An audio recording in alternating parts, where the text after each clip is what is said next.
Rastafari, sometimes termed Rastafarianism, is an Abrahamic religion that developed in Jamaica during the 1930s. Scholars of religion and related fields have classified it as both a new religious movement and a social movement. There is no central authority in control of the movement, and much diversity exists among practitioners, who are known as Rastafari, Rastafarians, or Rastas. Rastas refer to their beliefs, which are based on a specific interpretation of the Bible, as Rastology. Central is a monotheistic belief in a single God, referred to as Jah, who partially resides within each individual. Haile Selassie, the Emperor of Ethiopia between 1930 and 1974, is given central importance. Many Rastas regard him as an incarnation of Jah on earth and as the second coming of Christ. Others regard him as a human prophet who fully recognized the inner divinity in every individual. Rastafari is Afrocentric and focuses its attention on the African diaspora, which it believes is oppressed within Western society, or Babylon. Many Rastas call for the resettlement of the African diaspora in either Ethiopia or Africa more widely, referring to this continent as the Promised Land of Zion. Rastas refer to their practices as liberty. Communal meetings are known as groundations and are typified by music, chanting, discussions, and the smoking of cannabis, the latter being regarded as a sacrament with beneficial properties. Rastas place emphasis on what they regard as living naturally, adhering to ITAL dietary requirements, twisting their hair into dreadlocks, and following patriarchal gender roles. Rastafari originated among impoverished and socially disenfranchised Afro-Jamaican communities in 1930s Jamaica. Its Afrocentric ideology was largely a reaction against Jamaica's then dominant British colonial culture. It was influenced by both Ethiopianism and the Back to Africa movement promoted by black nationalist figures like Marcus Garvey. The movement developed after several Christian clergymen, most notably Leonard Howell, proclaimed that Haile Selassie's crowning as emperor in 1930 fulfilled a biblical prophecy. By the 1950s, Rastafari's counter-cultural stance had brought the movement into conflict with wider Jamaican society, including violent clashes with law enforcement. In the 1960s and 1970s it gained increased respectability within Jamaica and greater visibility abroad through the popularity of Rasta-inspired reggae musicians like Bob Marley. Enthusiasm for Rastafari declined in the 1980s, following the deaths of Haile Selassie and Marley, but the movement survived and has a presence in many parts of the world. The Rasta movement is decentralized and organized on a largely cellular basis. There are several denominations, or mansions of Rastafari, the most prominent of which are the Nyabingi, Bobo Ashanti, and the 12 tribes of Israel, each offering a different interpretation of Rasta belief. There are an estimated 700,000 to 1 million Rastas across the world. The largest population is in Jamaica, although communities can be found in most of the world's major population centers. The majority of practitioners are of Black African descent, although a minority come from other racial groups.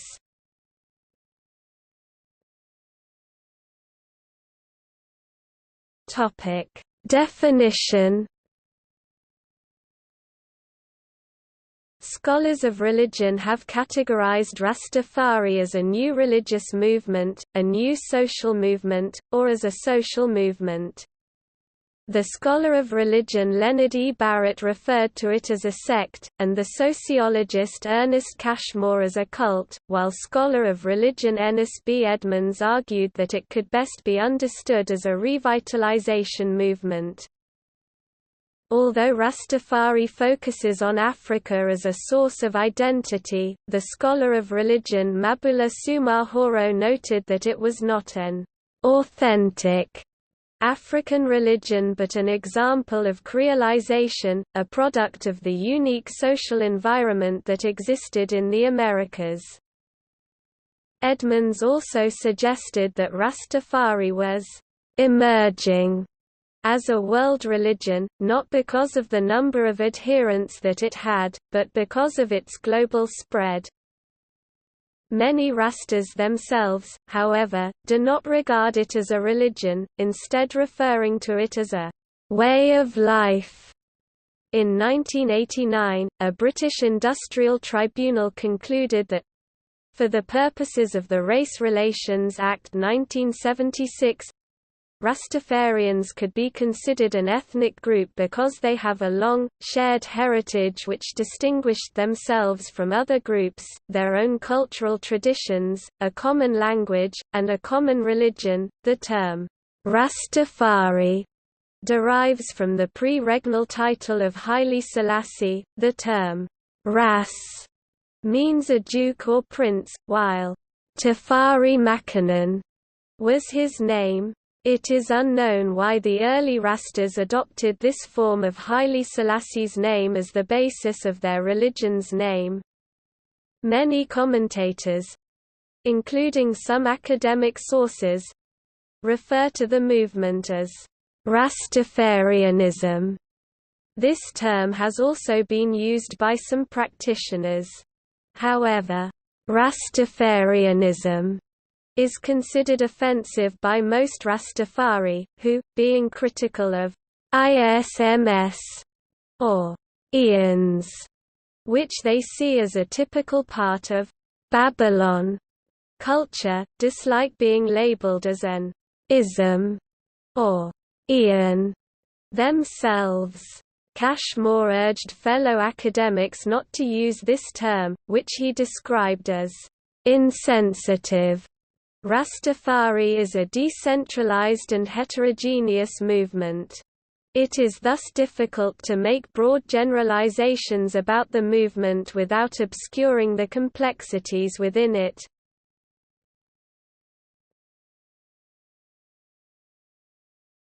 Topic: Beliefs. Rastas refer to the totality of their religion's ideas and beliefs as Rastology. The scholar of religion Ennis B. Edmonds described Rastafari as having a fairly cohesive worldview. However, Cashmore thought that its beliefs were fluid and open to interpretation. Because it has no systematic theology or highly developed institutions, the sociologist of religion Peter B. Clark stated that it was extremely difficult to generalize about Rastas and their beliefs. Based on his research in Ghana, the scholar of religion Darren J. N. Middleton suggested that it was appropriate to speak of a plethora of Rasta spiritualities, displaying a shifting eclecticism. The movement has continuously changed and developed over the course of its history. Attempts have been made to summarize Rastafari belief, but these have never been accorded the status of a catechism or creed within the movement. Emphasis is placed on the idea that personal experience and intuitive understanding should be used to determine the truth or validity of a particular belief or practice. No Rasta, therefore, has the authority to declare what beliefs and practices are orthodox and which are heterodox. The conviction that Rastafari has no dogma is so strong that it has itself become something of a dogma. According to Clark, Rastafari belief is deeply influenced by Judeo-Christian religion. It accords the Bible a central place in its belief system, regarding it as a holy book, and adopts a literalist interpretation of its contents. Rastas regard the Bible as an authentic account of early black history and their place as God's favored people. They believe that the Bible was originally written on stone in the Ethiopian language of Amharic. For Rastas, the Bible is therefore viewed as the key to understanding the past and the present and for predicting the future. It is also regarded as a source book from which they can form their religious practices. The Bible's final book, the Book of Revelation, is widely regarded as the most important part for Rastas, having a particular significance for their situation. However, Rastas also believe that the true meaning of the Bible has been warped, both through mistranslation into other languages and by deliberate manipulation by those who wanted to deny Black Africans their history. They also regard it as cryptographic, meaning that it has many hidden meanings. They believe that its true teachings can be revealed through intuition and meditation with the book within. As a result of what they regard as the corruption of the Bible, Rastas also turn to other sources that they believe shed light on Black African history. Common texts used for this purpose include Leonard Howell's 1935 work The Promised Key, Robert Athley Rogers' 1924 book Holy Piby, and Fitz Ballantyne Petersburg 1920s work, The Royal Parchment Scroll of Black Supremacy.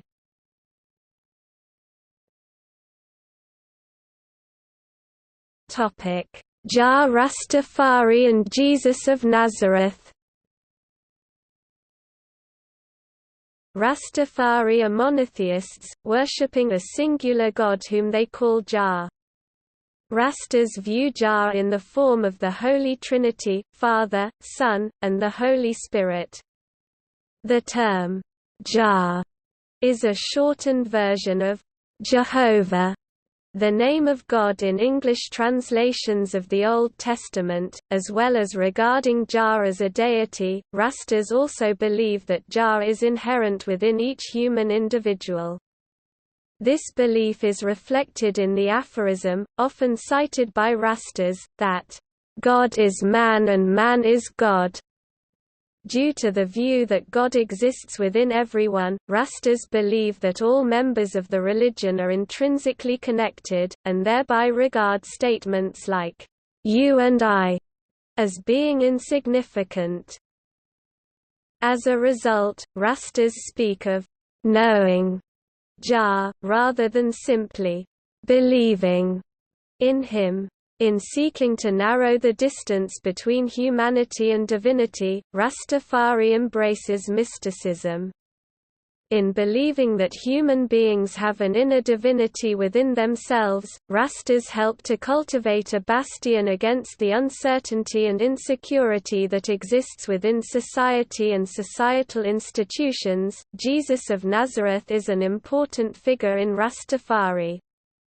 However, practitioners reject the traditional depiction of Jesus present in Christianity, particularly the depiction of him as a white European, believing that this is a perversion of the truth. They believe that Jesus was a black African and that he was a Rasta. Christianity is treated with suspicion out of the view that the oppressors and the oppressed cannot share the same God, with many Rastas taking the view that the God worshipped by most white Christians is actually the devil. Rastas therefore often view Christian preachers as deceivers, and regard Christianity as being guilty of furthering the oppression of the African diaspora, often referring to it as having perpetrated mental enslavement. One recurring saying among Rastafari is that, "The Pope is Satan." Jesus is given particular prominence among a Rastafari denomination known as the 12 Tribes of Israel. Rastas belonging to this group refer to Jesus as Yahshua and Jesus Christos, and believe that his second coming is imminent. Accordingly, they do not share the view of other Rastas that Haile Selassie was the second coming of Jesus.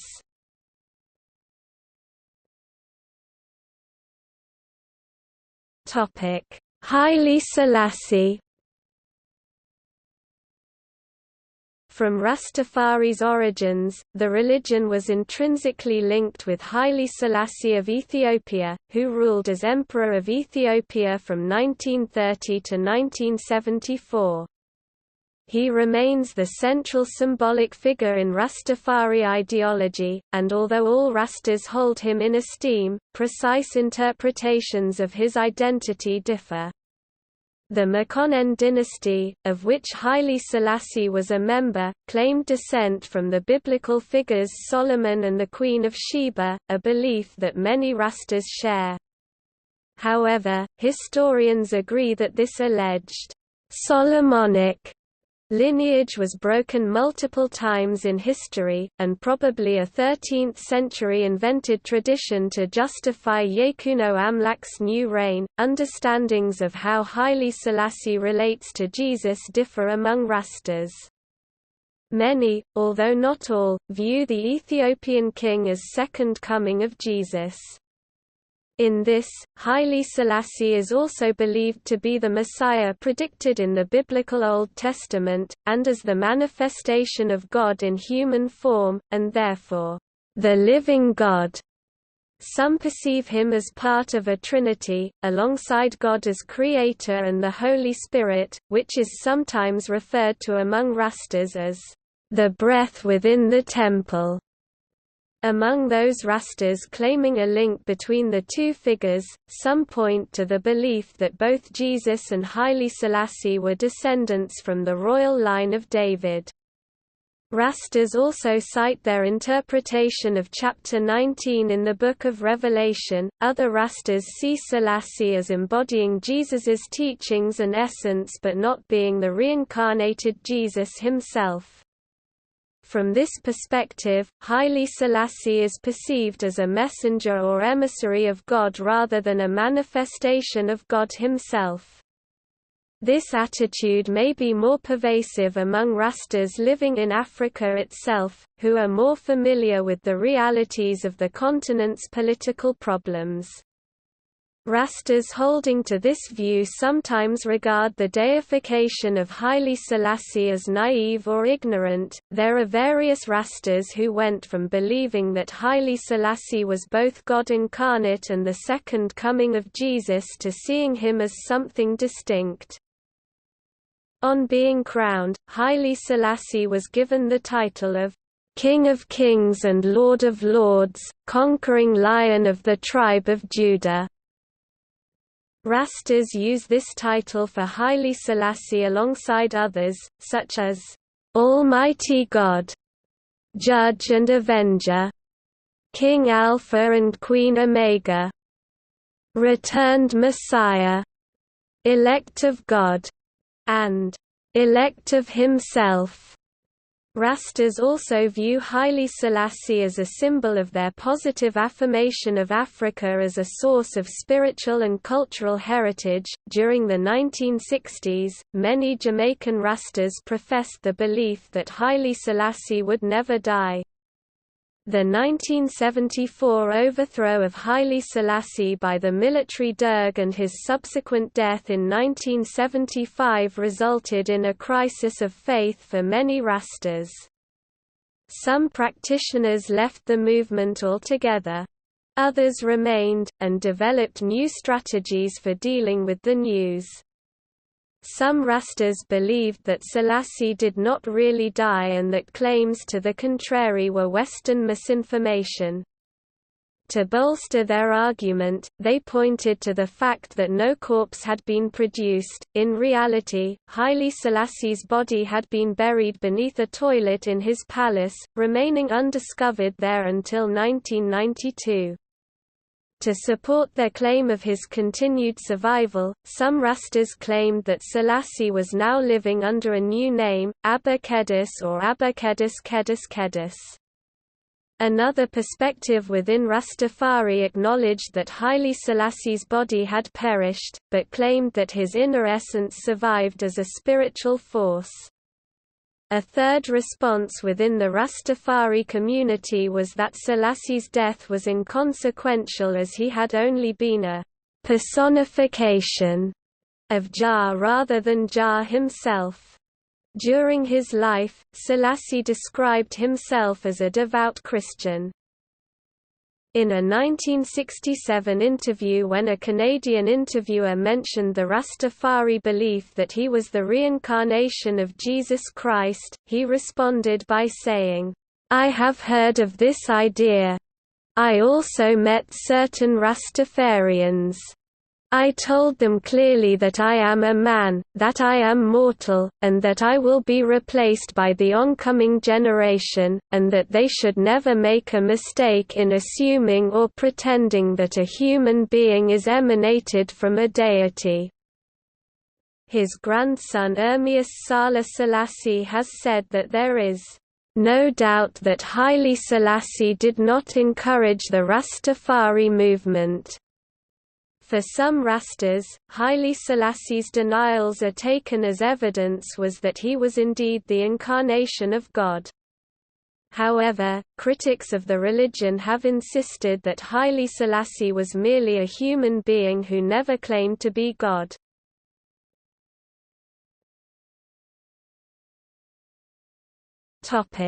Afrocentrism, Babylon, and Zion.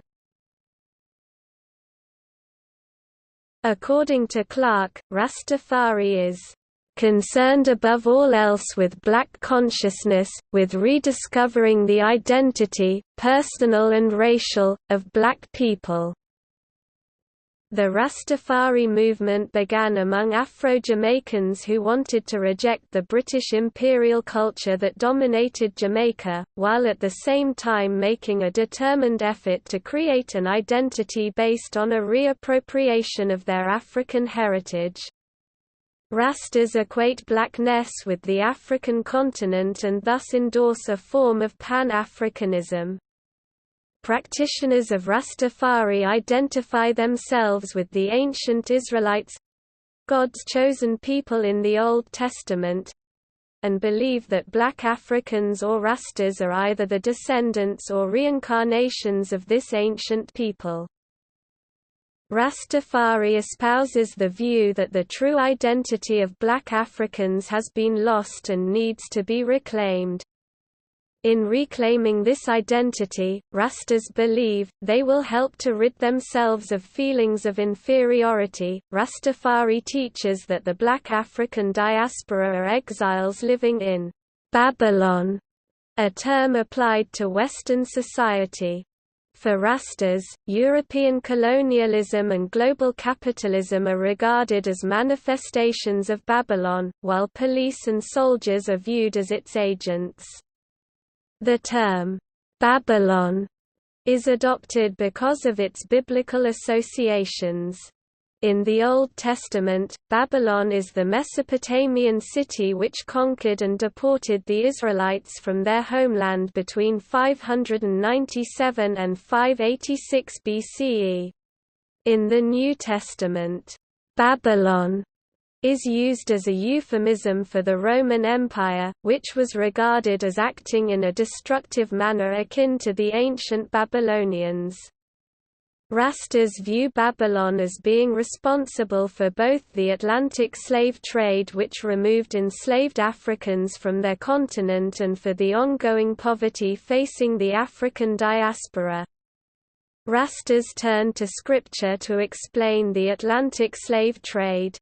Rastas believe that the slavery, exile, and exploitation of black Africans was punishment for failing to live up to their status as Jah's chosen people. For Rastas, Babylon is regarded as the ultimate evil. Rastas regard the exile of the black African diaspora in Babylon as an experience of great suffering, with the term, suffering, having a significant place in Rasta discourse. Rastas seek to delegitimize and destroy Babylon, something often conveyed in the Rasta aphorism, "Chant down Babylon." Practitioners are often critical of Western resource extraction from Africa, seeing it as a form of exploitation akin to the Atlantic slave trade. Adopting a Pan-Africanist ethos, many Rastas have criticized the division of Africa into nation-states, again regarding this as a Babylonian development. Rastas often expect white-dominated society to dismiss their beliefs as false, and when this happens it is seen as confirmation of the correctness of their faith, thus strengthening their convictions. Rastas view Zion as an ideal to which they aspire. As with Babylon, this is again a term derived from the Bible, where it referred to an idealized Jerusalem, regarded as the city of God. Rastas use the term in reference either to Ethiopia or to Africa more widely, a land which has an almost mythological identity in Rasta discourse. In doing so, Rastas reflect their desire to escape what they perceive as the domination and degradation that they experience in Babylon. During the first 3 decades of the Rastafari movement, it placed strong emphasis on the need for the African diaspora to be repatriated to Africa. To this end, various Rastas lobbied the Jamaican government and United Nations to oversee this resettlement process. Other Rastas organized their own transportation to the African continent. Critics of the movement have argued that the migration of the entire African diaspora to Africa is implausible, particularly as no African country would welcome this. By the movement's 4th decade, the desire for physical repatriation to Africa had declined among Rastas. This change in view was influenced by observation of the 1983–1985 famine in Ethiopia.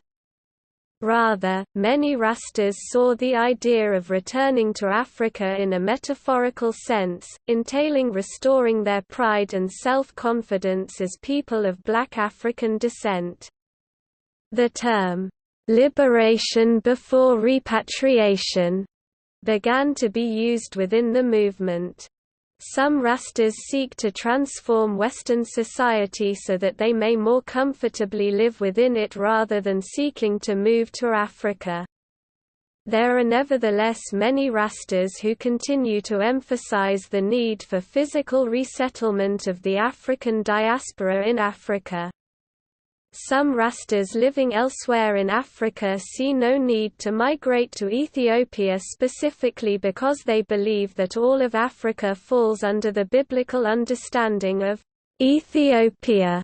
Thus, Rastas in Ghana for instance described themselves as already living within Ethiopia. There is no uniform Rasta view on race. Rastas typically believe that black Africans are God's chosen people, meaning that they made a deal with him and thus have a special responsibility. This is similar to beliefs in Judaism. Influenced by Garvey, many Rastas endorse black supremacy, believing the black African race to be superior to other racial groups.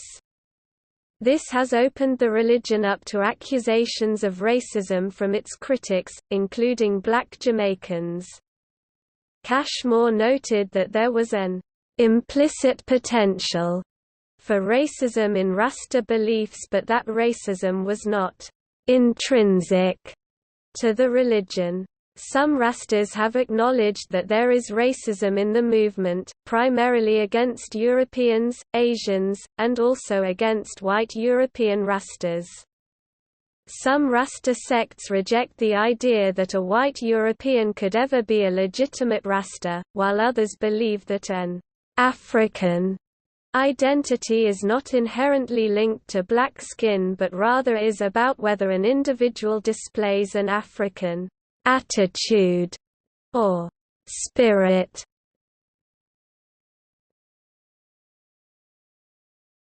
Topic: Salvation and Paradise. Rastafari has been characterized as a millenarianist movement, for it espouses the idea that the present age will come to an apocalyptic end.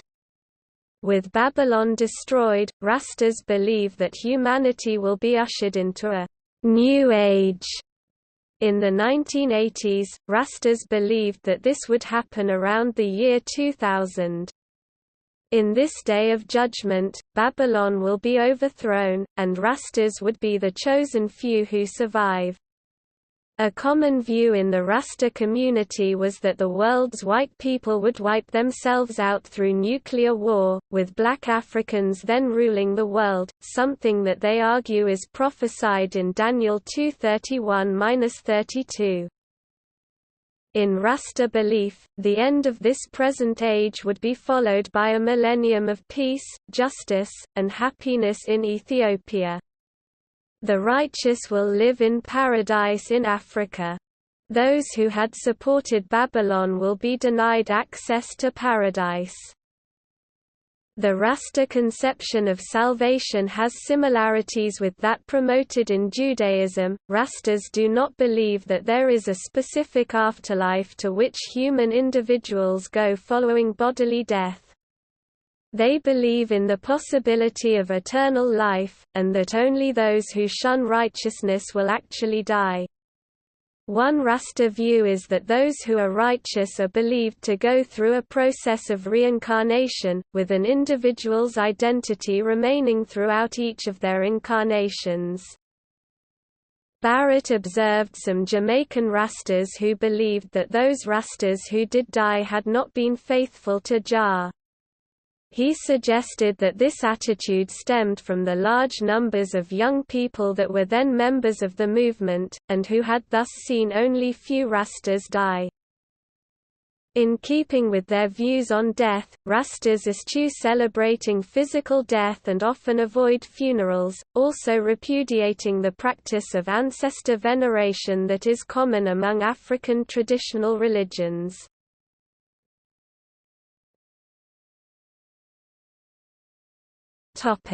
Morality, ethics, and gender roles. Most Rastas share a pair of fundamental moral principles known as the Two Great Commandments. These are love of God and love of neighbor. Rastafari promotes the idea of living naturally, in accordance with what Rastas regard as nature's laws. It endorses the idea that Africa is the natural abode of black Africans, a continent where they can live according to African culture and tradition and be themselves on a physical, emotional, and intellectual level. Practitioners believe that Westerners and Babylon have detached themselves from nature through technological development and as a result have become debilitated, slothful, and decadent.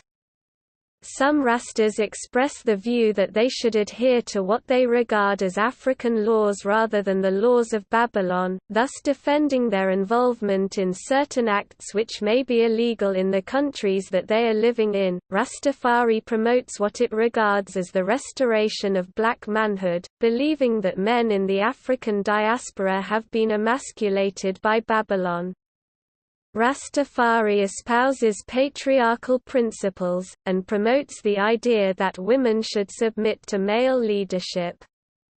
External observers—including scholars like Cashmore and Edmonds—have claimed that Rastafari accords women an inferior position to men.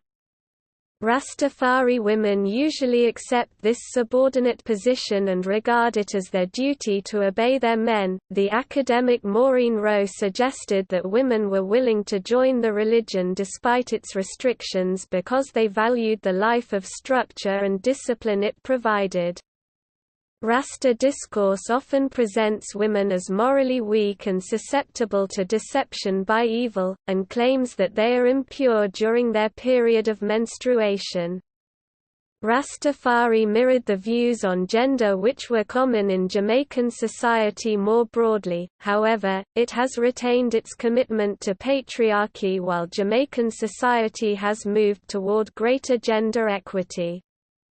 Rastas legitimize these gender roles by citing biblical passages, particularly those in the Book of Leviticus, and in the writings of Paul the Apostle. Rasta women usually wear clothing that covers their head and masks their body contours, in a manner akin to traditional Islamic clothing. Long skirts are usually worn rather than trousers, and women are expected to cover their head while praying. Rasta discourse legitimizes this female dress code with the claim that it is necessary to prevent women attracting men. It also endorses this female dress code as an antidote to the sexual objectification of women in Babylon. Rasta men are permitted to wear whatever they choose. Although men and women took part in early Rasta rituals alongside each other, from the late 1940s and 1950s a more radical movement within the Rasta community encouraged gender segregation for ceremonies. This was legitimized with the explanation that women were impure through menstruation and that their presence at the ceremonies would distract male participants. As it existed in Jamaica, Rastafari was not monogamous. Rasta men are permitted to have multiple female sex partners, while women are expected to reserve their sexual activity for their one male partner. Marriage is not usually formalized through legal ceremonies, although there are many Rastas who are legally married. Rasta men refer to their female partners as queens or empresses, while the males in these relationships are known as kingmen. Rastafari places great importance on family life and the raising of children, with reproduction being encouraged. The religion emphasizes the place of men in child-rearing, associating this with the recovery of African manhood. Women often work, sometimes while the man is left to raise the children at home. Rastafari typically rejects feminism, although since the 1970s there have been increasing numbers of Rasta women calling for greater gender equity within the Rastafari movement. Clarke encountered Rasta women in Britain who expressed feminist sentiment and criticized sexism within the religion, while the scholar Teresa E. Turner encountered black feminists in Kenya who were appropriating Rastafari and redefining its content to suit their political agenda. Some Rasta women have challenged gender norms by wearing their hair uncovered in public and donning trousers. Both contraception and abortion are usually censured by Rastas, and a common claim in Rasta discourse is that these were inventions of Babylon created in an attempt to decrease the black African birth rate. Rastas also typically express hostile attitudes to homosexuality, regarding homosexuals as evil and unnatural. This attitude derives from references to same-sex sexual activity in the Bible. In the 1960s, the scholar Sheila Kitzinger suggested that this horror of homosexuality may be an indication of a heterosexuality which is not markedly pronounced among Jamaican practitioners. The scholar of religion Fortune Sibanda suggested that there were likely homosexual Rastas who deliberately concealed their sexual orientation because of these attitudes. Rastas typically see the growing acceptance of birth control and homosexuality in Western society as evidence of the degeneration of Babylon as it approaches its apocalyptic end. Some Rastas have promoted activism as a means of achieving socio-political change, while others believe in awaiting change that will be brought about through divine intervention in human affairs. In Jamaica, Rastas do not typically vote and derogatorily dismiss politics as «politricks». Similarly, some Ghanaian Rastas were reported as refusing to vote in the 2000 general election, believing that salvation would only come through liberty, not political activity. The Rasta tendency to believe that socio-political change is inevitable opens the religion up to the criticism from the political left that it encouraged adherents to do little or nothing to change the status quo. Most of these Jamaican practitioners have rejected both capitalism and socialism as models of economic development. Other Rastas do engage in political activism. The Ghanaian Rasta singer-songwriter Rocky Dewuni, for instance, has been involved in campaigns promoting social justice, environmental justice, and democratic elections. In the example of Grenada, many Rastas joined the People's Revolutionary Government, which was formed in 1979, although Marxist-Leninist factions later turned against them.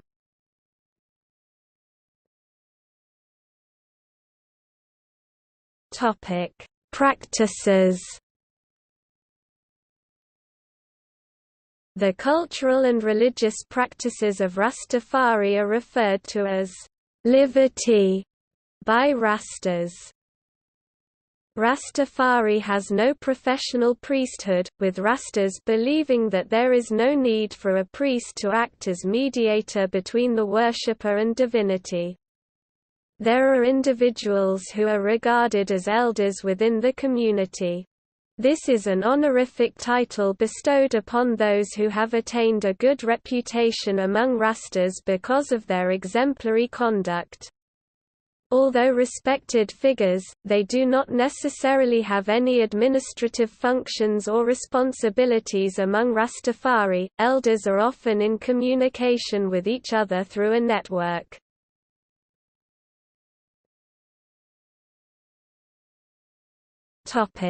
Grounding. The term, grounding, is used among Rastas to refer to the establishment of relationships between like-minded practitioners.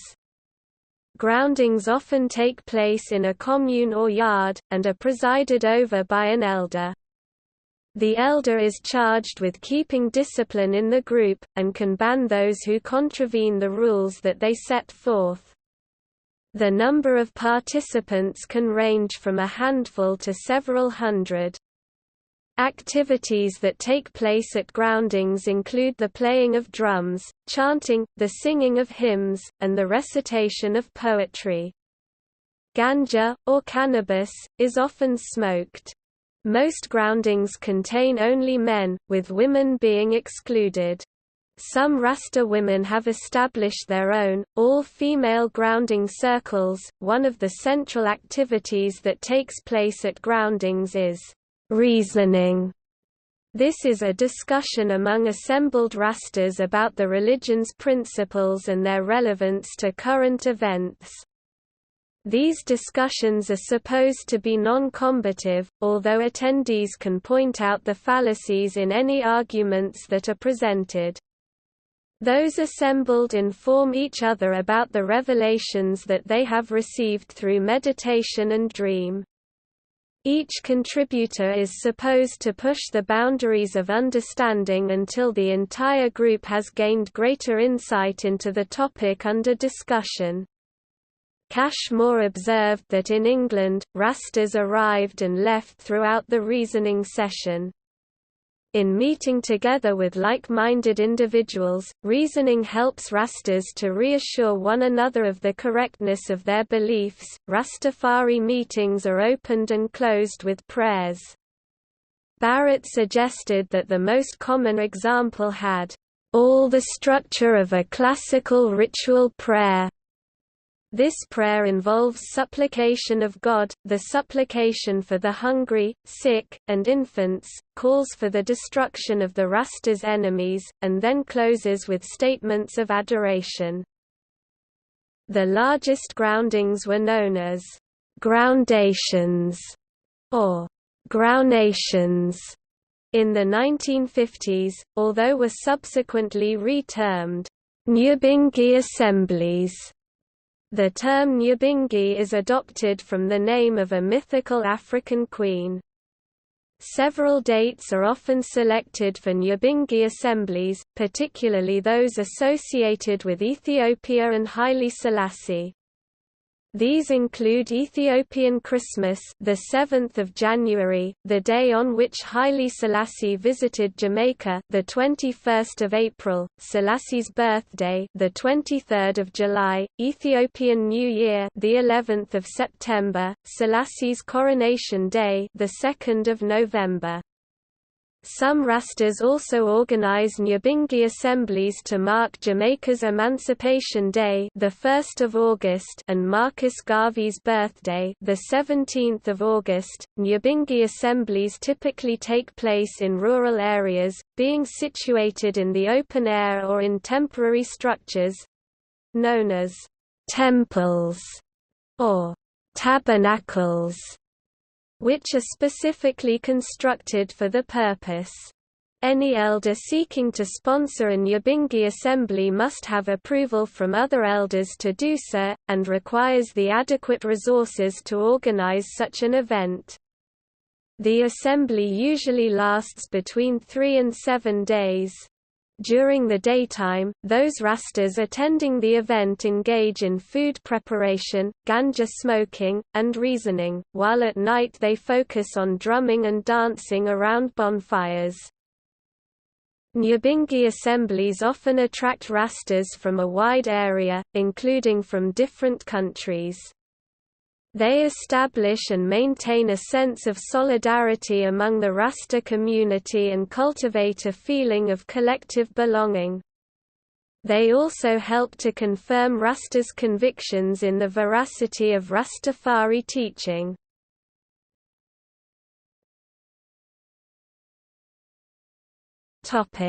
Spiritual use of cannabis. Clarke stated that the principal ritual of Rastafari was the smoking of ganja, or cannabis. Among the names that Rastas give to the plant are Kali, Ili, the herb, the grass, and the weed. When smoked in ritual contexts, Rastas often refer to it as the holy herb. In addition to smoking it, Rastas also ingest cannabis in a tea, as a spice in cooking, and as an ingredient in medicine. Cannabis is usually smoked during groundings, although some Rastas smoke it almost all of the time. Others have criticized this practice, believing that use of the drug should be restricted to groundings. However, not all Rastas use ganja, explaining that they have already achieved a higher level of consciousness and thus do not require it. Rastas argue that the use of ganja is promoted in the Bible, specifically in Genesis chapter 1 verse 29, Psalms 18-8, and Revelation chapter 22 verse 2. Rastas portray cannabis as the supreme herb, and regard it as having healing properties. They also eulogize it for inducing feelings of peace and love in those taking it, and claim that it cultivates a form of personal introspection that allows the smoker to discover their inner divinity, or I consciousness. Some Rastas express the view that cannabis smoke serves as an incense that counteracts perceived immoral practices, such as same-sex sexual relations. In society, when meeting in a grounding, Rastas typically remove their headgear first. Rastas most often smoke cannabis through a form of large cigarette known as a spliff. This is often rolled together while a prayer is offered to Jah. Only once this is completed is the spliff then lit, enabling it to be smoked. At other times, cannabis is smoked not in a spliff but in a water pipe referred to as a chalice. There are different styles of chalices used by Rastas, including kutchis, chillums, and steamers. The pipe is passed in a counter-clockwise direction around the assembled circle of Rastas. By the 8th century, cannabis had been introduced by Arab traders to Central and Southern Africa, where it is known as dagga, and many Rastas say it is a part of their African culture that they are reclaiming. It is sometimes also referred to as the healing of the nation, a phrase adapted from Revelation chapter 22 verse 2. There are various methods of transmission that might explain how cannabis smoking came to be part of Rastafari.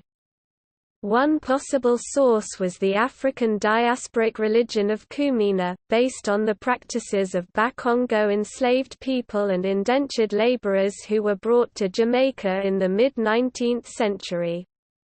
In Kumina, cannabis was smoked during religious ceremonies in the belief that it facilitated possession by ancestral spirits.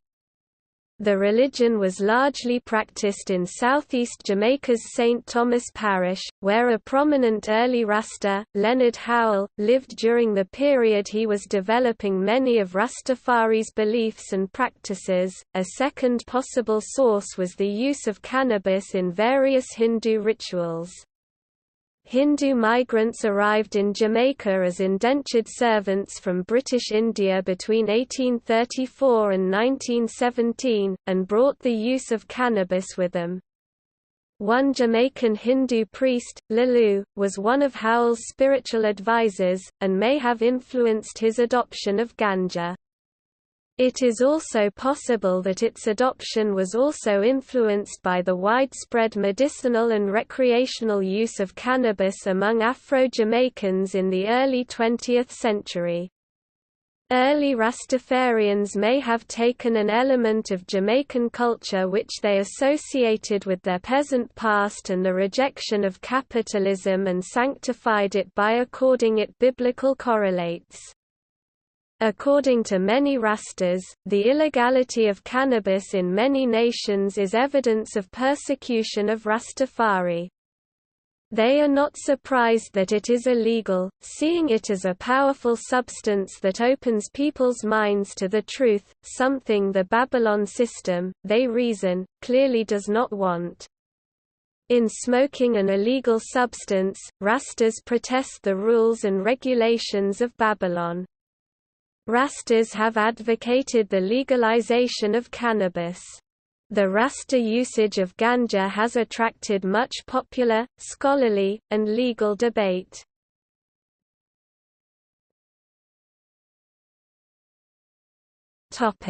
Music.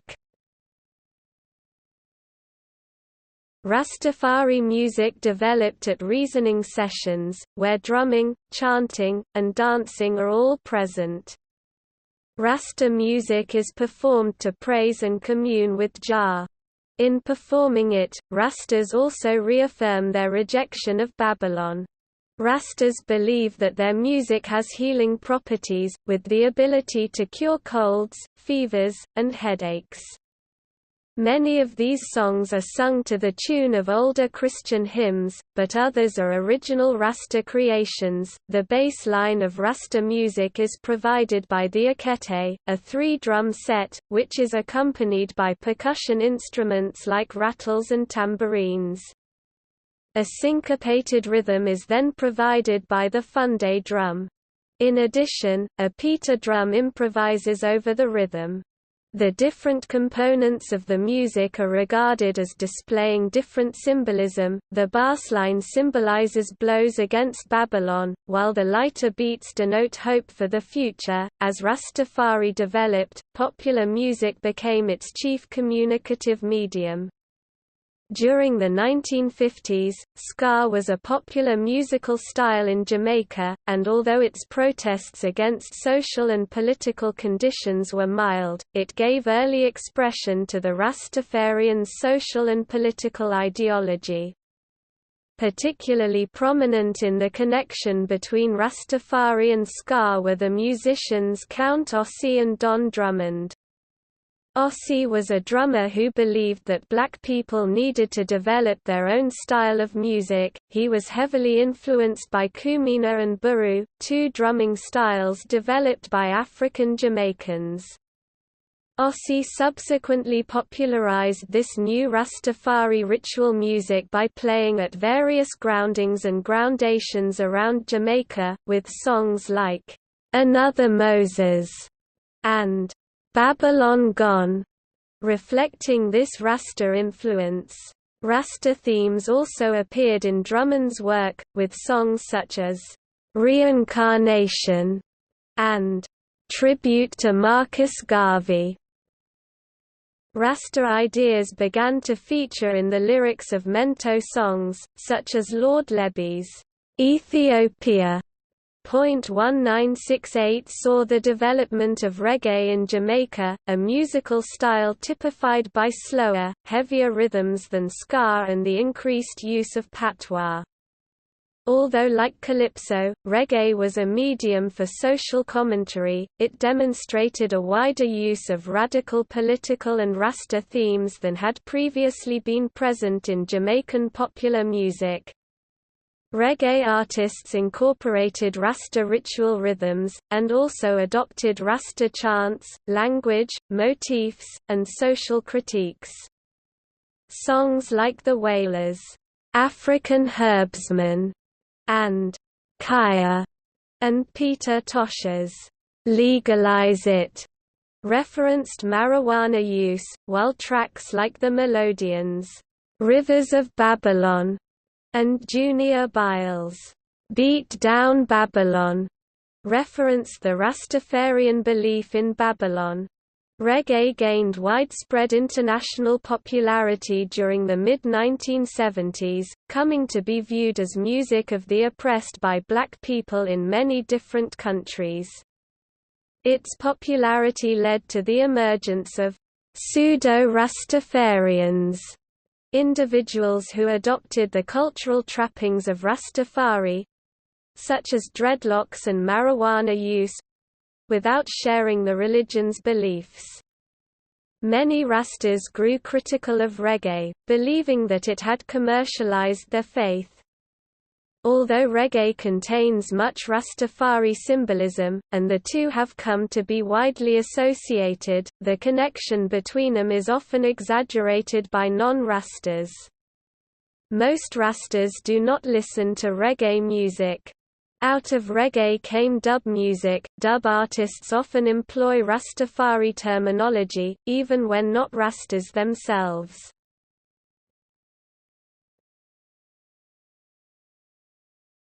Topic: Language and symbolism. In the 1940s, a distinct form of Rasta language, often known as dread talk, developed among Jamaican practitioners. Rastas typically regard words as having an intrinsic power, with Rastafari language reflecting Rasta's own experiences, as well as fostering a group identity and cultivating particular values. Rastas seek to avoid language that contributes to servility, self-degradation, and the objectification of the person.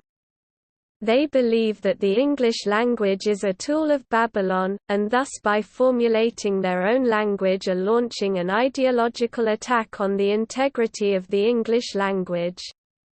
The use of this language helps Rastas distinguish themselves from non-Rastas, for whom, according to Barrett, Rasta rhetoric can be meaningless babbling.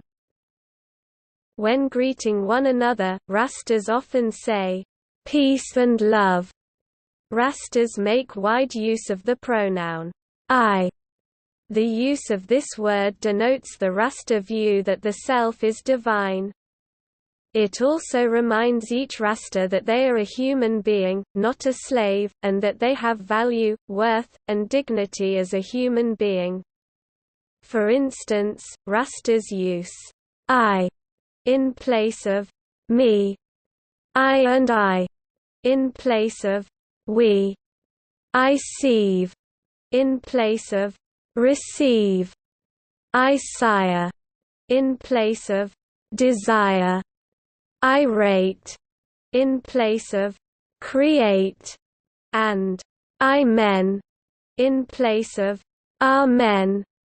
Rastas refer to this process as ini consciousness or isciousness.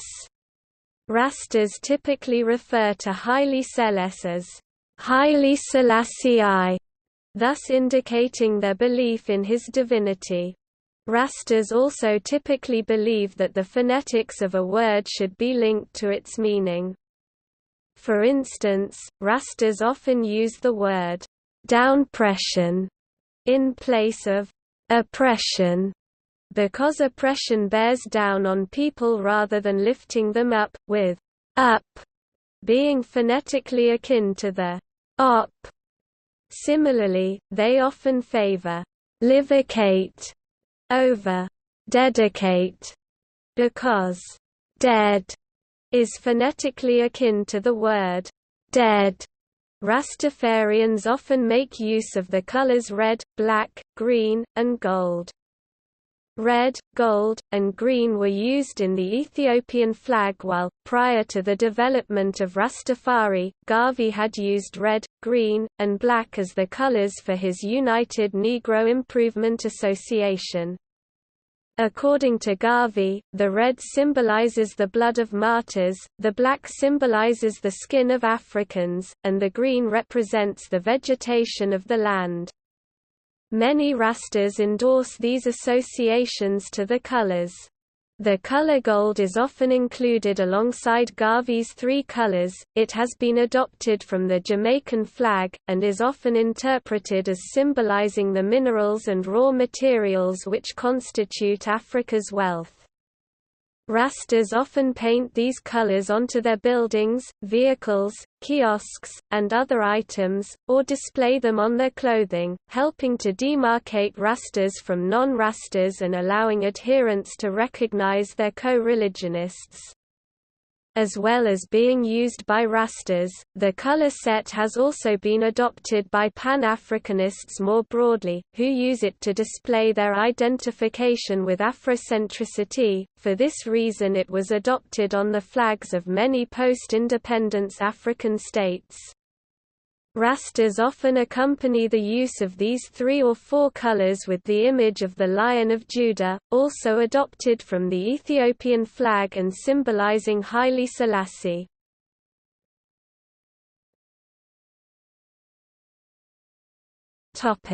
Diet. Rastas seek to produce food naturally, eating what they call ital, or natural food. This is often produced organically, and locally. Most Rastas adhere to the dietary laws outlined in the Old Testament's Book of Leviticus, and thus avoid eating pork or crustaceans. Other Rastas remain totally vegetarian, and also avoid the addition of any additives, including sugar and salt, to their food. Rasta dietary practices have come under ridicule from non-Rastas. In Ghana, for example, where food traditionally includes a high meat content, the Rastas' emphasis on vegetable produce has led to the humorous comment from other Ghanaians that Rastas eat like sheep and goats. In Jamaica, Rasta practitioners have commercialized ital food, for instance by selling fruit juices prepared according to Rasta custom. Rastafarians typically avoid food produced by non-Rastas or from unknown sources. Rasta men also refuse to eat food prepared by a woman while she was menstruating. They also avoid alcohol, cigarettes, and hard drugs such as heroin and cocaine.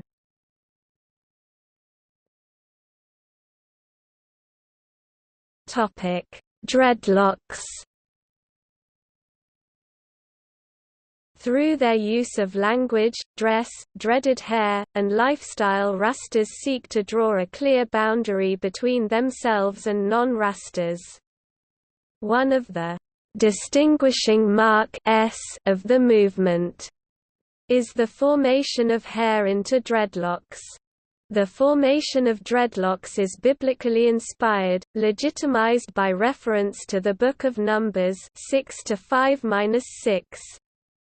They are regarded as marking a covenant that the Rastas have made with God, and are also regarded as a symbol of strength linked to the hair of the biblical figure of Samson. Sometimes this dreadlocked hair is then shaped and styled, often inspired by a lion's mane symbolizing Haile Selassie, who is regarded as the conquering Lion of Judah. For Rastas, the wearing of dreads is a symbolic rejection of Babylon and a refusal to conform to its norms and standards regarding grooming aesthetics. They also reflect a commitment to the Rasta idea of naturalness. Rastas are often critical of black people who straighten their hair, believing that it is an attempt to imitate white European hair and thus reflects alienation from a person's African identity. There are Rastas who do not wear their hair in dreadlocks. Within the religion, they are often termed clean face Rastas. Some Rastas have also joined the Ethiopian Orthodox Church, the Christian organization to which Haile Selassie belonged, and these individuals are required to not wear their hair in locks by the church. Many Rastas also grow their beards long. In reference to Rasta hairstyles, Rastas often refer to non-Rastas as bald heads, while those who are new to Rastafari and who have only just started to grow their hair into dreads are known as nubbies. Members of the Bobo Ashanti sect of Rastas conceal their dreadlocks within turbans.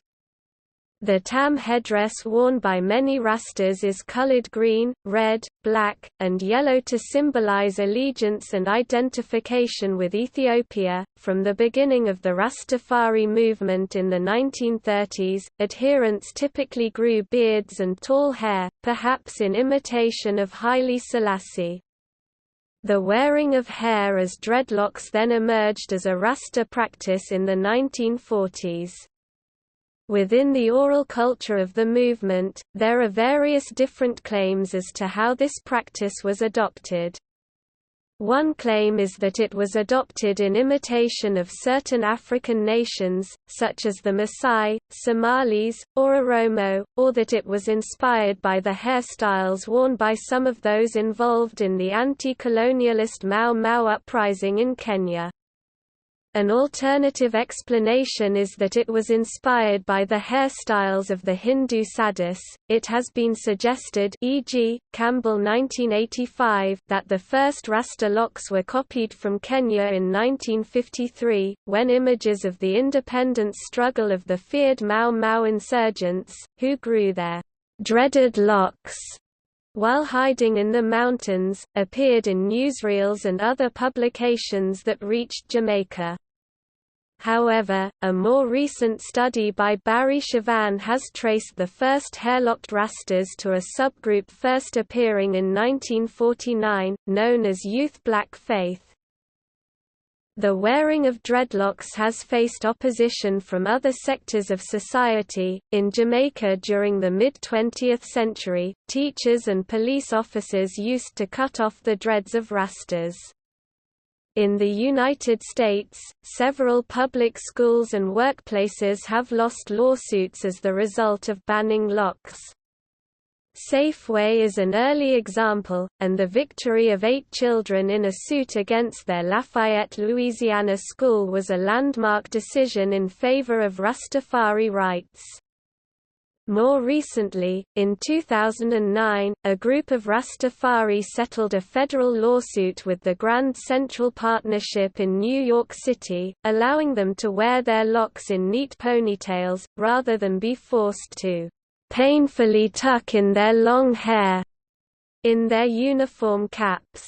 Dreadlocks remain socially stigmatized in many societies. In Ghana, for example, they are often associated with the homeless, mentally ill, with such associations of marginality extending onto Ghanaian Rastas. Dreadlocks and Rastafari-inspired clothing have also been worn for aesthetic reasons by non-Rastas.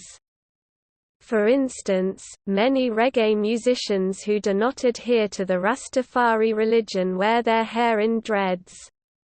Many non-Rastafari of African descent wear locks as an expression of pride in their ethnic identity, or simply as a hairstyle, and take a less purist approach to developing and grooming them. The wearing of dreads also has spread among people of other ethnicities.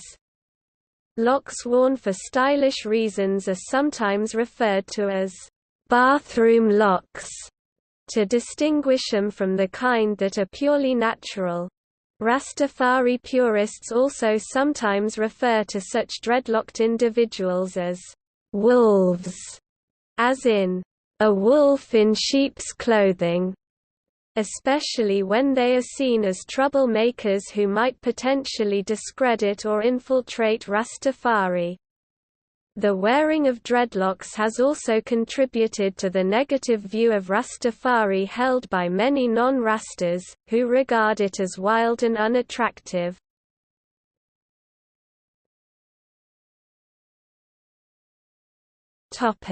History. The Rastafari movement developed out of the legacy of the Atlantic slave trade, in which over 10 million Africans were enslaved and transported from Africa to the Americas between the 16th and 19th centuries. Here, they were sold to European planters and forced to work on the plantations. Around a third of these transported Africans were relocated in the Caribbean, with under 700,000 being settled in Jamaica. On the island, the enslaved Africans were divided into a stratified system, with field workers on the lowest rung and house servants above them. In 1834, slavery in Jamaica was abolished after the British government passed the Slavery Abolition Act 1833. Racial prejudice nevertheless remained prevalent across Jamaican society, with the overwhelming majority of Jamaica's Legislative Council remaining white throughout the 19th century, and those of African descent being treated as second-class citizens. With slavery abolished, formerly enslaved Africans and Afro-Jamaicans became free peasants. In the 3 decades after emancipation, the free village system proliferated across Jamaica as non-conformist missionaries, particularly Baptist, purchased land from the large owners and sold it as smaller plots to former slaves. Many Afro-Jamaicans joined Christian churches during the Great Revival of 1860 to 61. They brought with them many inherited African beliefs and rituals, which syncretized with Christianity in various ways and to varying degrees. Some of the new religions that emerged, such as Pukamina, remained heavily based on traditional African religion, while others, like Revival Zion, were more fully Christian. The majority of these groups practiced spiritual healing and incorporated drumming and chanting, counseling, and spirit possession into the structures. Increasing numbers of Pentecostal missionaries from the United States arrived in Jamaica during the early 20th century, reaching a climax in the 1920s. They provided a way for Black Jamaicans, who continued to live with the social memory of enslavement and who were denied any substantial participation in Jamaica's political institutions, to express their hopes, fears, and aspirations.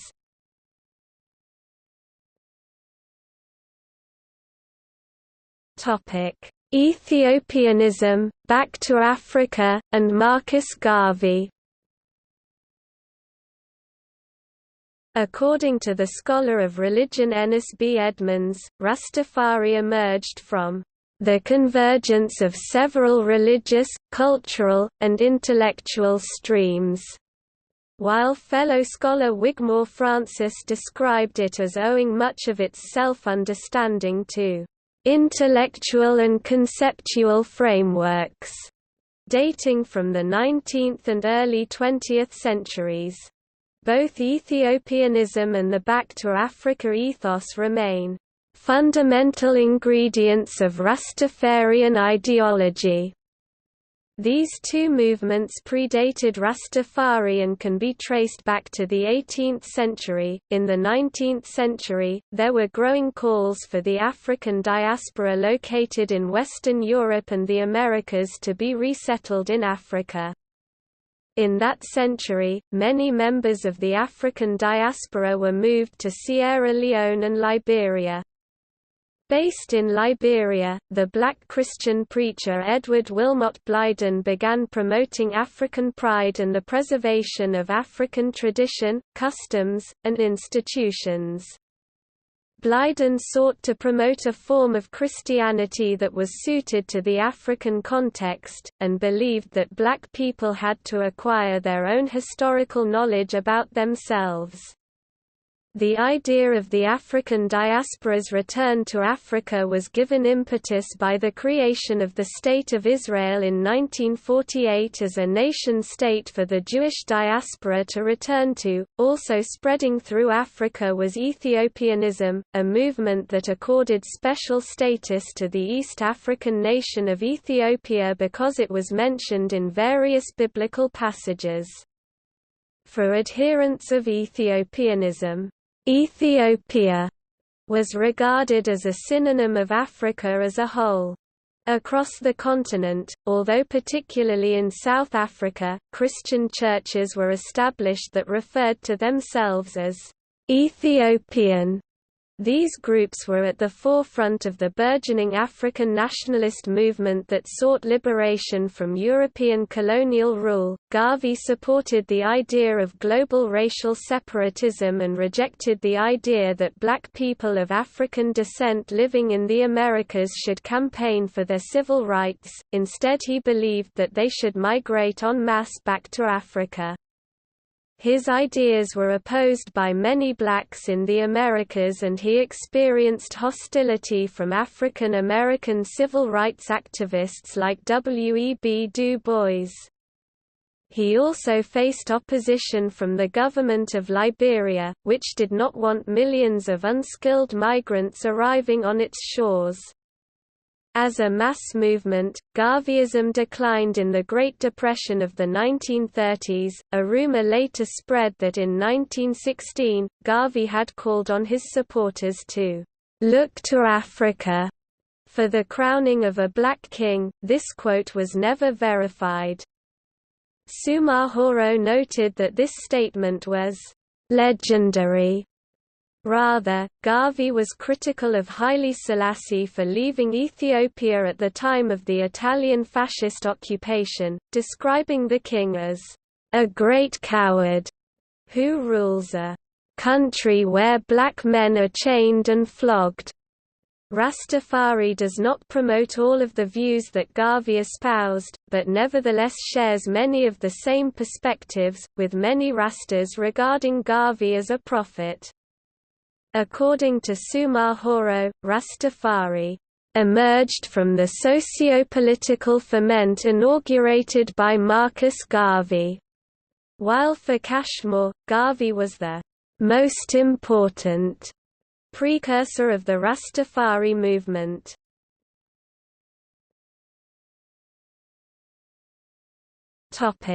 Haile Selassie and the early Rastas, 1930 to 1949.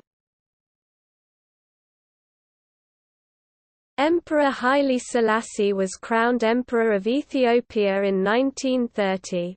A number of Christian clergymen, among them Leonard Percival Howell, Joseph Nathaniel Hibbert, Henry Archibald Dunkley, and Hines, claimed that Selassie's coronation was evidence that he was the Black Messiah that they believed was prophesied in the Book of Revelation 5-2-5, 1916, the Book of Daniel 7-3, and the Book of Psalms 68-31.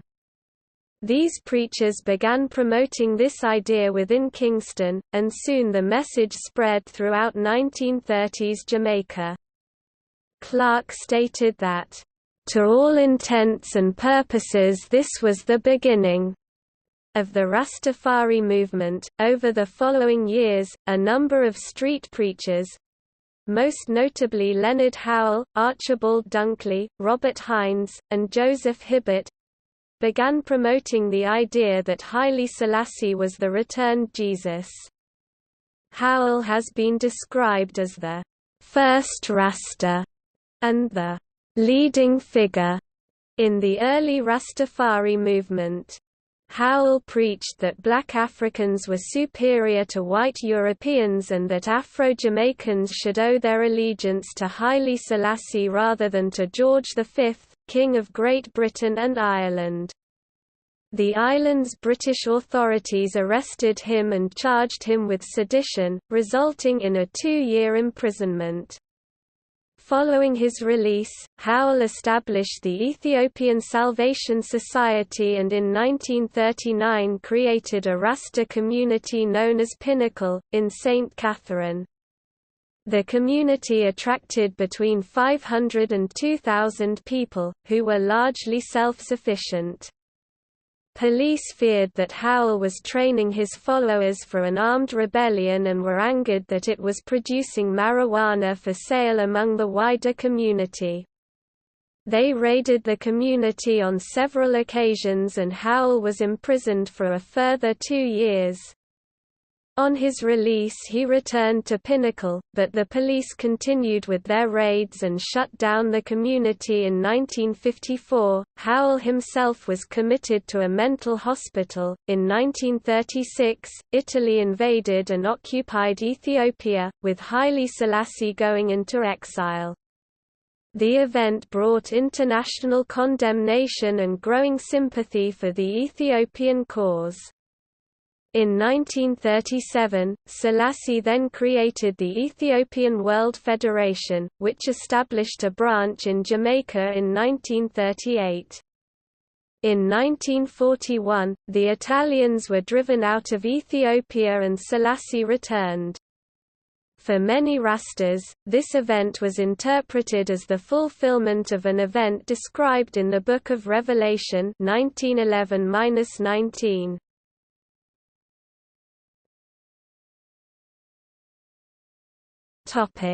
Growing visibility, 1950 to 1969. Rastafari's main appeal was among the lower classes of Jamaican society. For its first 30 years, Rastafari was in a conflictual relationship with the Jamaican authorities. Jamaica's Rastas expressed contempt for many aspects of the island's society, viewing the government, police, bureaucracy, professional classes, and established churches as instruments of Babylon. Relations between practitioners and the police were strained, with Rastas often being arrested for cannabis possession.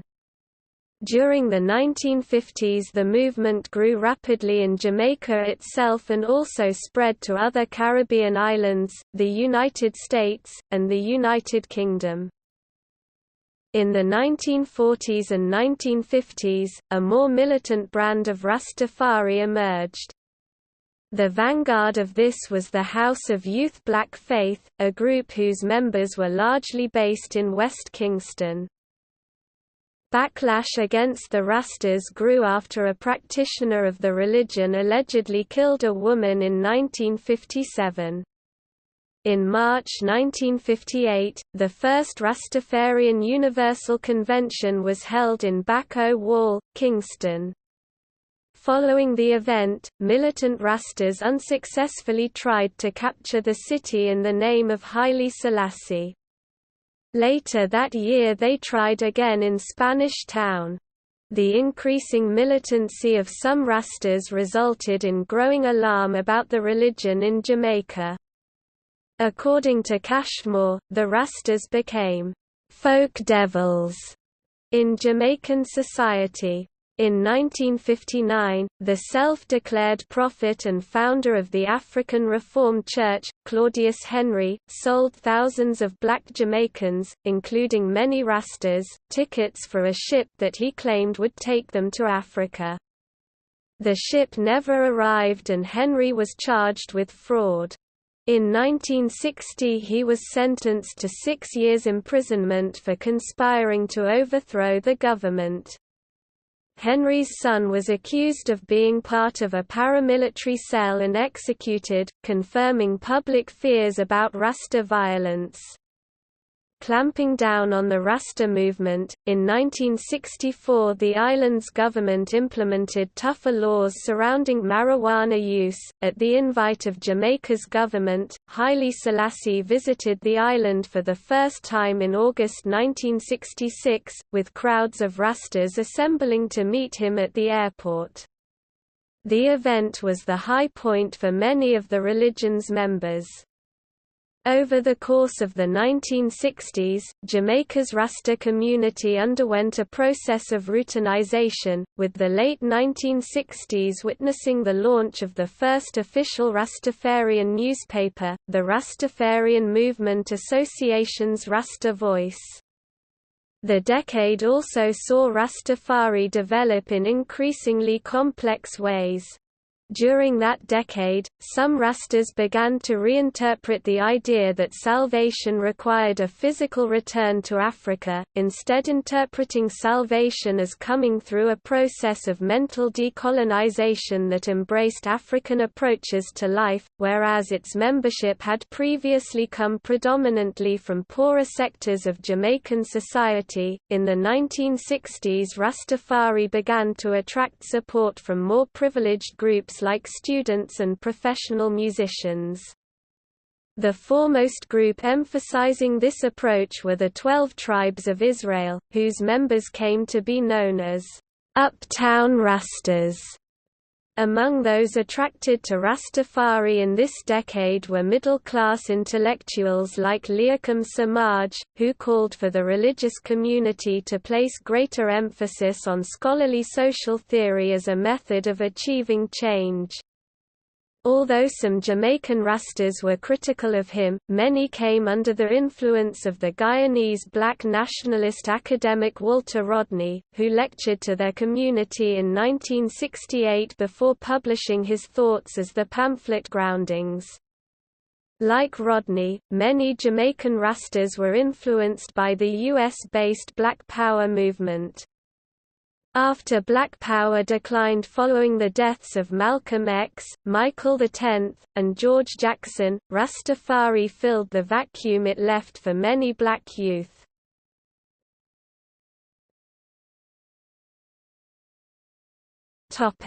International spread and decline, 1970–present.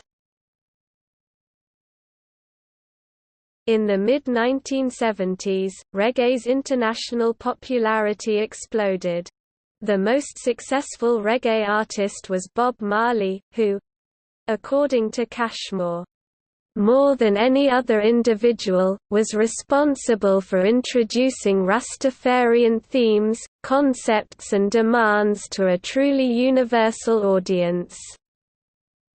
Reggae's popularity led to a growth in pseudo-Rastafarians, individuals who listened to reggae and wore Rasta clothing but did not share its belief system.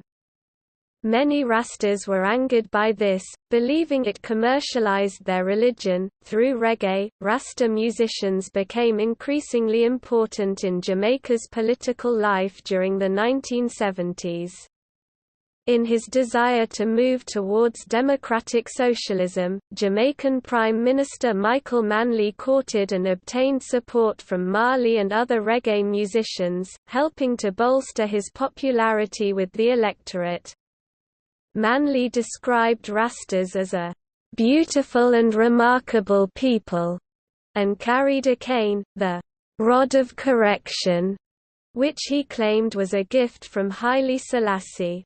Following Manley's example, Jamaican political groups increasingly employed Rasta language, symbols, and reggae references in their campaigns, while Rasta symbols became increasingly mainstream in Jamaican society. This helped to confer greater legitimacy on Rastafari, with reggae and Rasta imagery being increasingly presented as a core part of Jamaica's cultural heritage for the marketing purposes of the growing tourist industry. Enthusiasm for Rastafari was likely dampened by the death of Haile Selassie in 1975 and that of Marley in 1981. During the 1980s, the number of Rastafarians in Jamaica declined, with Pentecostal and other charismatic Christian groups proving more successful at attracting young recruits. Several publicly prominent Rastas converted to Christianity, and two of those who did so, Judith Mowat and Tommy Cowan, maintained that Marley had converted from Rastafari to Christianity, in the form of the Ethiopian Orthodox Church, during his final days. The significance of Rastafari messages in reggae also declined with the growing popularity of dancehall, a Jamaican musical genre that typically foregrounded lyrical themes of hyper-masculinity, violence, and sexual activity rather than religious symbolism. Since the mid-1990s, however, there was a revival of Rastafari-focused reggae associated with musicians like Anthony B., Buju Banton, Luciano, Sizzla, and Capleton. From the 1990s, Jamaica also witnessed the growth of organized political activity within the Rasta community, seen for instance through campaigns for the legalization of marijuana and the creation of political parties like the Jamaican Alliance Movement and the Imperial Ethiopian World Federation Incorporated political party, none of which attained more than minimal electoral support.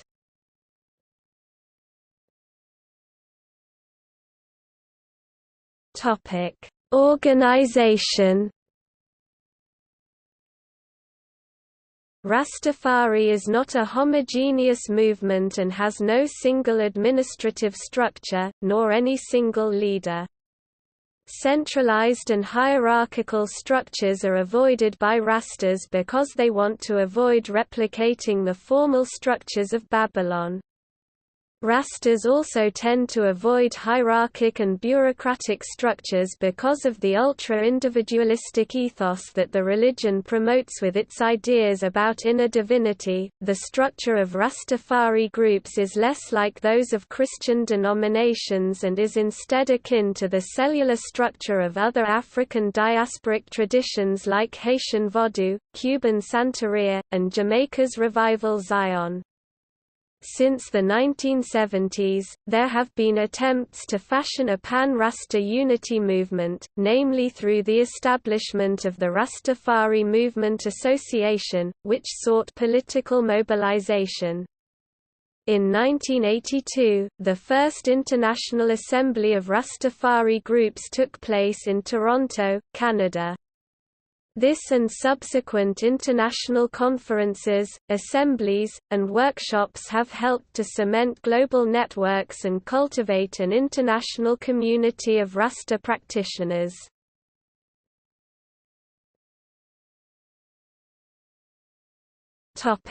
Mansions of Rastafari.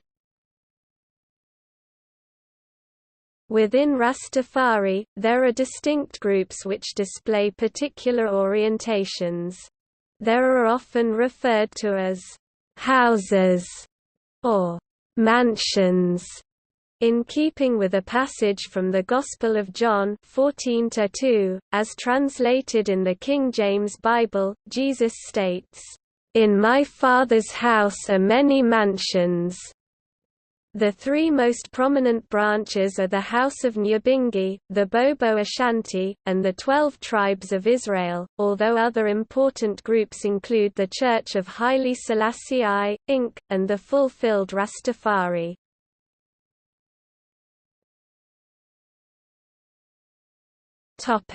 House of Nyabingi. The House of Nyabingi is an aggregate of more traditional and militant Rastas who seek to retain the movement close to the way in which it existed during the 1940s. They stress the idea that Haile Selassie was a manifestation of God and the reincarnation of Jesus.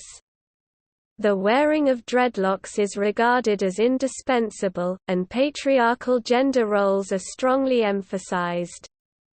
Nyabingi Rastas refuse to make any compromise with Babylon, and are often critical of reggae musicians like Bob Marley, whom they regard as having collaborated with the commercial music industry. According to Cashmore, the Nyabingi House is vehemently anti-white. It is probably the largest Rastafari group.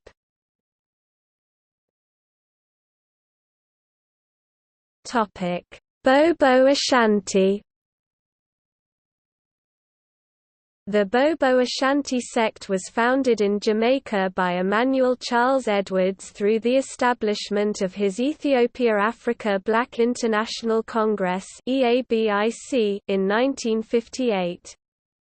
The group established a commune in Bull Bay, where they were led by Edwards, who served as the group's high priest, until his 1994 death. The group held to a highly rigid ethos.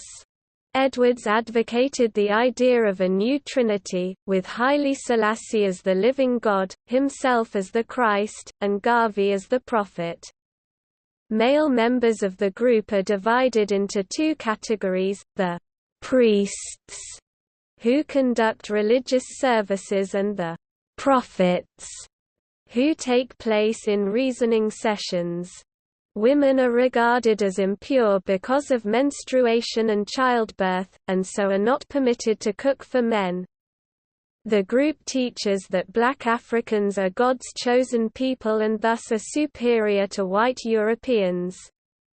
Bobo Ashanti practitioners will often refuse to associate with white people. Members of this sect are recognizable by their attire, which include long, flowing robes and turbans. Since the 1990s, increasing numbers of Bobo Ashanti Rastas have lived outside the Bull Bay commune, but continue to regard the latter as a place of pilgrimage.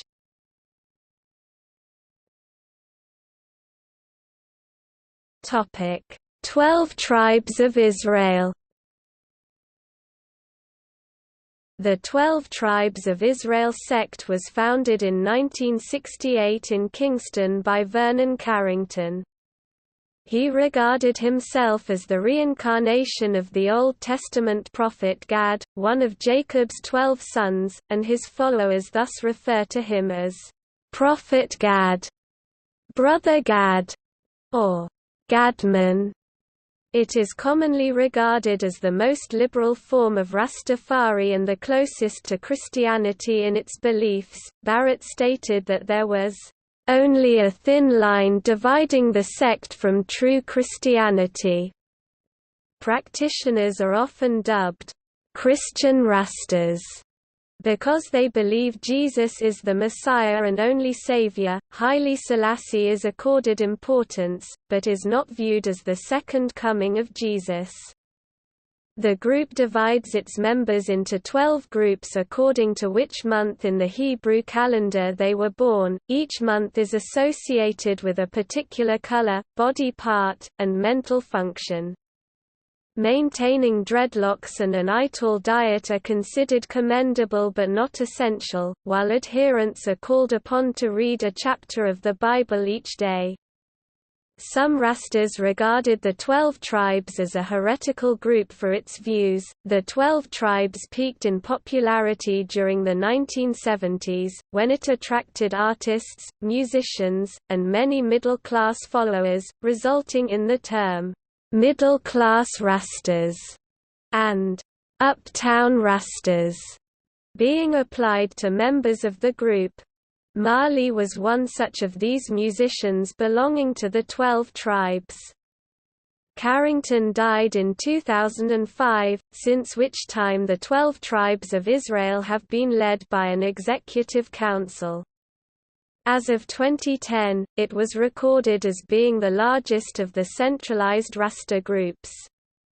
It remains headquartered in Kingston, although has followers outside Jamaica.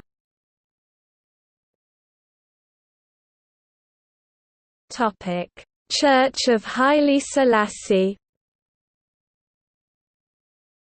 The Church of Haile Selassie, Inc. was founded by Abuna Fox, and operated much like a mainstream Christian church, with a hierarchy of functionaries, weekly services, and Sunday schools.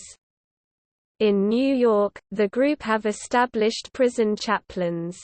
In adopting this broad approach, the Church seeks to develop Rastafari's respectability in wider society.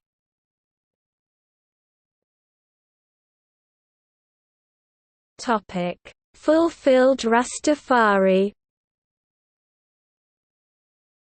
Fulfilled Rastafari is a multi-ethnic movement that has spread in popularity during the 21st century, in large part through the Internet. The Fulfilled Rastafari group accept Haile Selassie's statements that he was a man and that he was a devout Christian, and so place emphasis on worshipping Jesus Christ through the example set forth by Haile Selassie. The wearing of dreadlocks and the adherence to an Ital diet are considered issues up to the individual.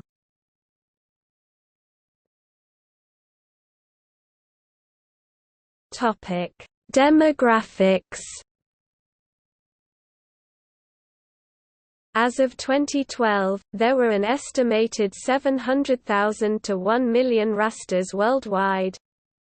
They can be found in many different regions, including most of the world's major population centers.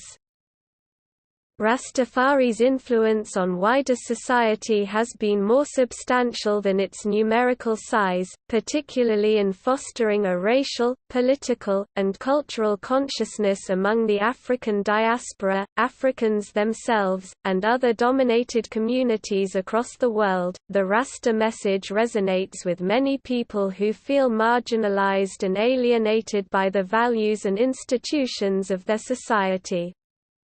In valorizing Africa and blackness, Rastafari provides a positive identity for youth in the African diaspora by allowing them to psychologically reject their social stigmatization. It then provides these disaffected people with the discursive stance from which they can challenge capitalism and consumerism, providing them with symbols of resistance and defiance.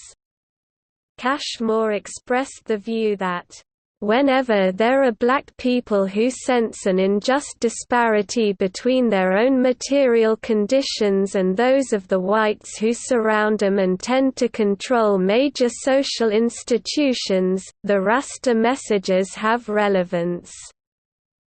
Bernard was of the view that because of its stances on capitalism, European hegemony, and white racism, Rastafari is easily incorporated into other nations with similar histories of European oppression.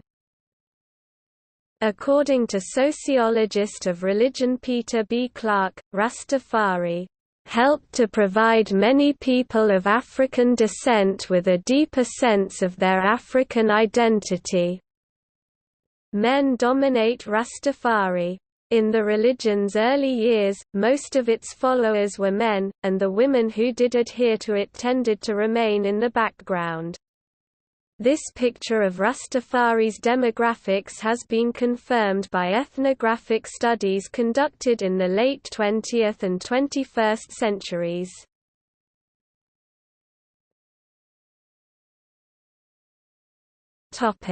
Conversion and deconversion. Rastafari is a non-missionary religion. However, elders from Jamaica often go «trodding» to meet with newly converted Rastas in order to instruct them in the fundamentals of the religion. On examining the Rasta movement in England during the 1970s, Cashmore noted that Rastas had not converted instantaneously to the belief system, but rather had undergone a process of drift, through which they gradually adopted Rasta beliefs and practices, resulting in their ultimate acceptance of the central importance of Haile Selassie. Rastas often claim that, rather than converting to the religion, they were actually always a Rasta and that their actual embrace of its beliefs was merely the realization of this.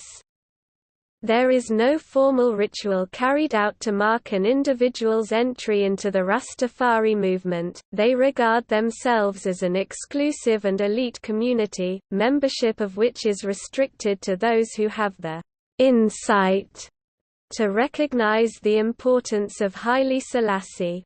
Rastas often regard themselves as being the enlightened ones who have seen the light. Many see no point in establishing good relations with non-Rastas, believing that the latter will never accept Rastafari doctrine as truth. English Rastas have for instance expressed criticism of black Britons who have not embraced the religion, stating that they have been brainwashed, misguided by European Christianity, and blinded by Babylon. Some Rastas have left the religion. Clarke noted that among the British Rastas whom he communicated with, he found that some returned to Pentecostalism and other forms of Christianity, while others embraced Islam or no religion. Some of these British ex-Rastas described disillusionment when the societal transformation promised by Rasta belief failed to appear, while others felt that while Rastafari would be appropriate for agrarian communities in Africa and the Caribbean, it was not suited to the industrialized and materialistic society in the UK. Some experienced disillusionment after developing the view that Haile Selassie had been an oppressive leader of the Ethiopian people. Cashmore found that some of British Rastas who had more militant views left the religion after finding its focus on reasoning and musical outlets insufficient for the struggle against white domination and racism.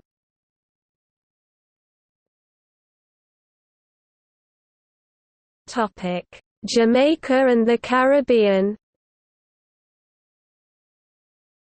Barrett described Rastafari as the largest, most identifiable, indigenous movement in Jamaica.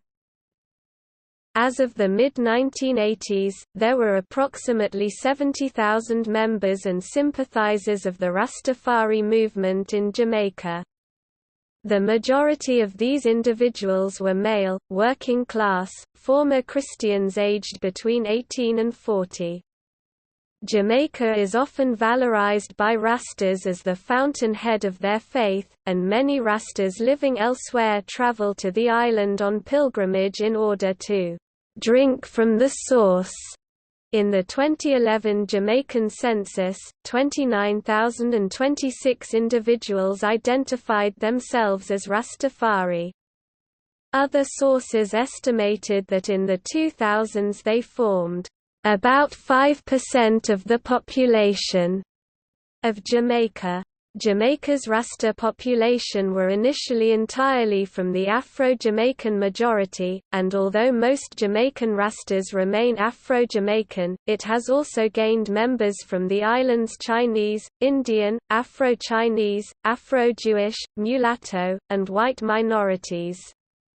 Until 1965 the vast majority were from the lower classes, although since that point it attracted many middle-class members. By the 1980s, there were Jamaican Rastas working as lawyers and university professors.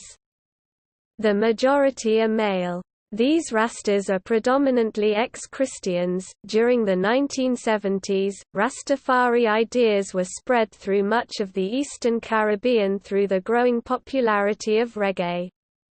Rasta ideas complemented the anti-colonial and Afrocentric views then prevailing in countries like Trinidad, Grenada, Dominica, and St. Vincent. In these countries, the early Rastas often engaged in cultural and political movements to a greater extent than their Jamaican counterparts had. A number of Rastas were involved in Grenada's 1979 New Dual movement and were given positions in the Grenadine government until it was overthrown and replaced following the U.S. invasion of 1983. Reggae was introduced to Cuba in the 1970s by Jamaican students. By the 1980s, underground reggae parties were being held in Havana and Santiago. Foreign Rastas who were studying in Cuba during the 1990s connected with this reggae scene and helped to ground it in Rasta beliefs.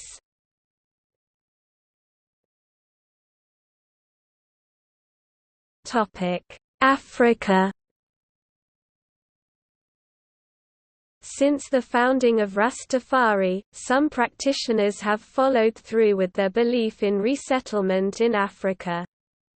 The West African states of Ghana and Nigeria have been particularly favored. Ghana's status as the first African country to gain independence from European colonial rule in 1957 made it an attractive place for members of the African diaspora to migrate to. Its first post-independence president, Kwame Nkrumah, encouraged this as part of his Pan-African ethos. Among the Caribbean immigrants to arrive in the country during the 1960s were Rastafarians, while some native Ghanaians also converting to the religion. When asked as to why they chose Ghana as a new home, several of the Rasta arrivals described it as the gateway to the continent.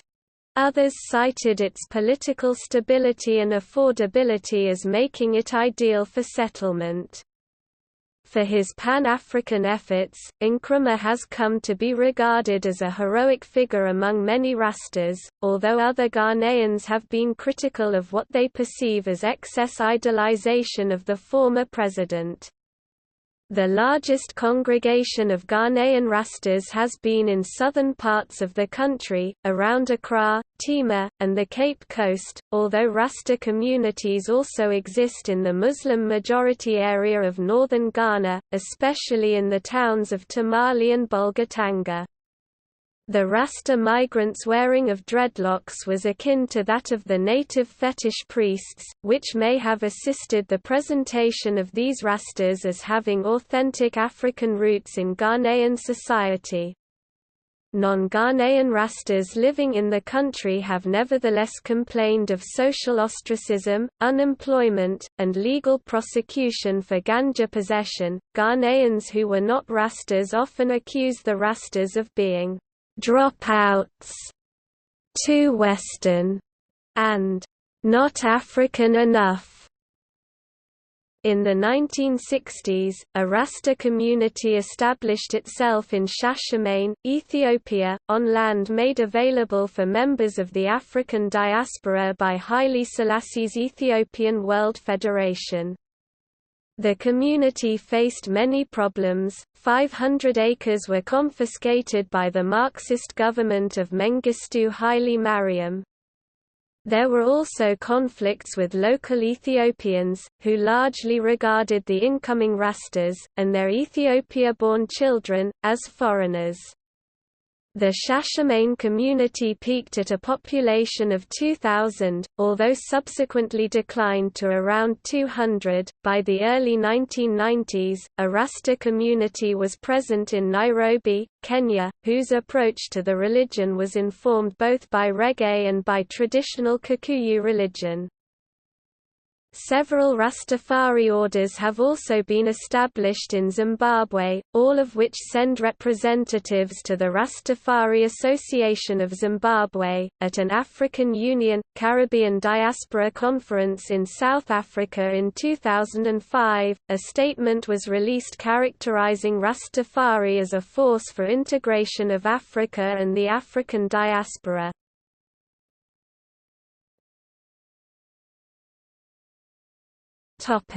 Western countries. During the 1950s and 1960s, several thousand Caribbean migrants settled in the United Kingdom, some of whom brought Rastafari with them.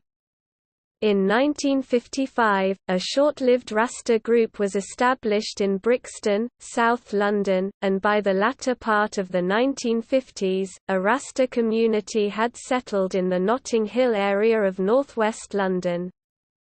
By the late 1960s, Rastafari had attracted converts from the second generation of British Caribbean people, offering an outlet for the economic hardship, racial discrimination, and social isolation that many faced. It spread among the black working classes not just of London, but also in Birmingham, Leicester, Liverpool, Manchester, and Bristol. Its spread was aided by the gang structures that had been cultivated among black British youth by the rude boy subculture. These gangs proved to be a breeding ground for Rastafari themes. This social structure allowed for the promotion of in-gang associations and the restrictions of contacts with Babylon. British Rastafari gained increasing attention in the 1970s as a result of reggae's popularity. In that same decade it also faced increasing opposition, being regarded as a criminal subculture by both much of the press, and by the police, resulting in complaints of police harassment. According to Clark's research, the majority are from black working-class families who practiced Pentecostalism, although a small number are from white families. Cashmore found that the majority of British Rastas were male and that most had few or no educational qualifications. He also found that around 50% of them were unemployed, and 45% employed in manual occupations, only 5% were in more skilled jobs or higher education. In 1986, there were an estimated 5,000 Rastas living in the United Kingdom. Clark believed that there were probably fewer members at this time than there had been at the start of the 1980s, with the movement declining following Marley's death. According to the 2001 United Kingdom census, there are about 5,000 Rastafari living in England and Wales. Clark described Rastafari as a numerically small but extremely influential component of black British life. There is also a Rastafarian community in Italy. Rastafari was also established in various continental European countries, among them the Netherlands, Germany, Portugal, and France, gaining a particular foothold among black migrant populations but also attracting a growing number of white converts. Rasta communities were also established in two French cities that had substantial black populations, Paris and Bordeaux. In the Netherlands, it attracted converts within the Surinamese migrant community. Rastafari was introduced to the United States and Canada with the migration of Jamaicans to continental North America in the 1960s and 1970s.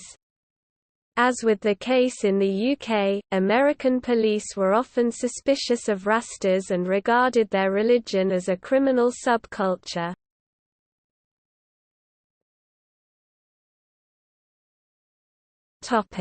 Australasia and Asia. Rastafari attracted membership from within the Maori population of New Zealand, and the Aboriginal population of Australia. A small Rasta community developed in Japan in the late 1970s and early 1980s, promoted by a practitioner named Ja Hiro.